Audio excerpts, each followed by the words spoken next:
Have you ever heard of an old PC game called The Theater? Yep, I didn't think so. Probably because many people say it doesn't even exist. You see, The Theater is an old computer game released around the same time as Doom. Today, if you ever find it, it's only available on crappy bootleg CD-ROMs, which, more often than not, don't even actually contain the game. The actual legitimate copies that they say were released back in the day feature a blank cover with nothing but the sprite of what has since been named the Ticket Taker. He's simply a poorly drawn, pixelated Caucasian bald man with large red lips, wearing a red vest over a white shirt and black pants. He's completely emotionless, though some say that if you smash the disc, his face is shown as angry the next time you look at the cover. But this is just dismissed as an urban myth.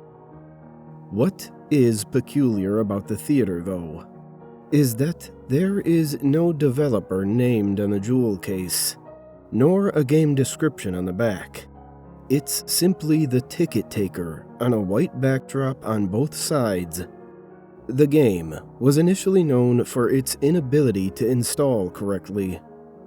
The installation process immediately locks up the computer when the user reaches the licensing agreement. What's also strange about the licensing agreement for the theater is that whenever the development studio is supposed to be named, the text is simply a blank line. Anyways, most people who have claimed to own one of the original CDs say that they figured out how to install the game by simply rebooting their computer on the licensing agreement with the disc still inside. Then they are prompted to press I agree on startup. Then they continue with the installation. The game then starts up without any introduction, besides a main menu that is simply the sprite of a movie theater's exterior on an empty city street. The title fades in, and then the three menu buttons: New Game, Load, Options. Selecting Options immediately crashes the game to the desktop. Load is said not to function at all. Even if you do have a saved game, nothing happens when you press it. Thus, New Game is the only working menu option. Once it's selected, you're in first-person view.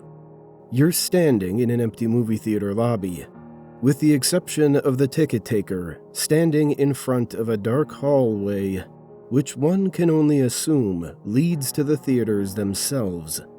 There's nothing to do but look at the poorly drawn, mostly illegible movie posters, or approach the Ticket Taker. Once the player moves towards the Ticket Taker, a very low-quality sound clip plays, saying, "Thank you, please enjoy the movie," along with a speech box saying the same thing. You then walk into the hallway, and the screen fades to black, and you're back in the empty lobby, and you do the exact same thing again, and again, and again. While this may sound like a really horrible game, a number of peculiar things occur as you continue to play it. The number of times that you have to continue into the hall after giving your ticket to the Ticket Taker before the strange events happen is unknown. Most state that it's completely random and could take anywhere from the first playthrough to the 400th. What happens, though, has deeply disturbed some players. The first occurrence is when the player fades back in after walking into the hallway. This time they will notice the Ticket Taker is completely absent. The player then, without any other options, decides to walk into the dark hallway. The sound clip and text box, mentioned previously, still play in the absence of the Ticket Taker. But when the player walks into the hallway, the screen does not fade out. It goes pitch black as they walk deeper into the hall.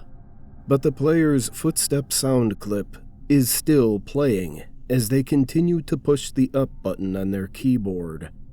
Those claiming to have played the original game report to have felt extremely uncomfortable walking down the hallway, anticipating the whole way something horrible happening. Well, eventually the player is unable to move forward. There is nothing for a few moments before a strange sprite that is described as the ticket taker, but with a swirl for a face, appears and stands before the player. The original players of the game say their bodies immediately froze up and their stomachs churned when they saw this sprite, which has been appropriately named the Swirly Head Man. Nothing happens as the Swirly Head Man stands before them. Then, suddenly, a piercing screech plays as the game glitches out. This lasts for a few minutes, with the screeching being continuous. Then the player is abruptly returned to the lobby, with all the sounds and graphics being as they should be. The game continues normally for the next couple of cycles of entering the hallway, with a couple of the original players claiming the Swirly Head Man would briefly appear and disappear in the corner of the screen as a brisk yelp sound effect plays. Then, at some point after meeting the Swirly Head Man, the player sees the ticket taker pacing back and forth. Though there is no walking animation, the sprite's limbs are completely static, so he just hops up and down slightly as a substitute, with his eyes being wide and his mouth open to simulate a worried facial expression. Some players noted that the movie posters had been replaced with images of the Swirly Head Man, which caused them to immediately turn their character's head away from the posters and approach the ticket taker. Then another different, low-quality sound clip plays, but the speech box contains nothing but corrupted characters that cause whatever text that would have been in the box to be completely illegible. Due to the extremely low quality of the sound, it's debated by players what exactly the ticket taker says at this point, though it is widely agreed that he says, "Never reach the other levels."